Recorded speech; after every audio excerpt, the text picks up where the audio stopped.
For centuries, the waters of Scotland's Loch Ness have hidden a secret. Locals tell stories of a massive, serpentine creature lurking in its depths. Some call it a relic from the age of dinosaurs. Others believe it's a supernatural guardian bound to the loch. Sightings date back to the 6th century, when monks claimed to see a water beast dragging men beneath the surface. Fishermen whispered of enormous shadows gliding under their boats, and modern sonar scans have revealed strange moving shapes too large to explain. They say the loch is so deep it could hide anything.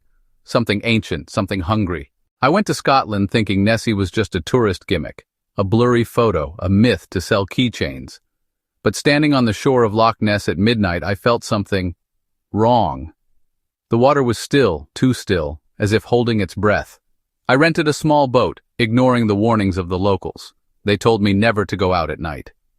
"The loch doesn't like to be disturbed after dark," one old man said. His cloudy eyes lingered on me as if he already knew I wouldn't come back the same. I rowed out under the moonlight. At first it was peaceful, quiet waves lapping against the wood. Then the air grew heavy, thick with a smell like rotting algae. The water beneath me rippled, but there was no wind. I leaned over the side, shining my flashlight into the black depths. That's when I saw it. Something massive shifted below. Not a fish, not a log, something alive.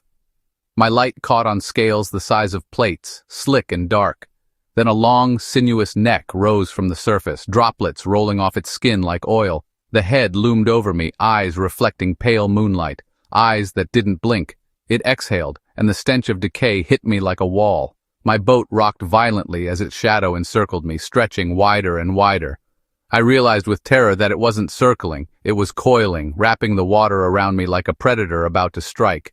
I froze, gripping the oars, but then the loch itself seemed to pull downward. The boat tilted, dragged by an unseen current. I could hear the wood creak, ready to splinter. A low, guttural rumble echoed through the water, vibrating in my chest.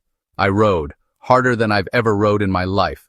Behind me, I heard the splash of something enormous diving under again. Every second I thought I'd feel the boat shatter, dragged beneath.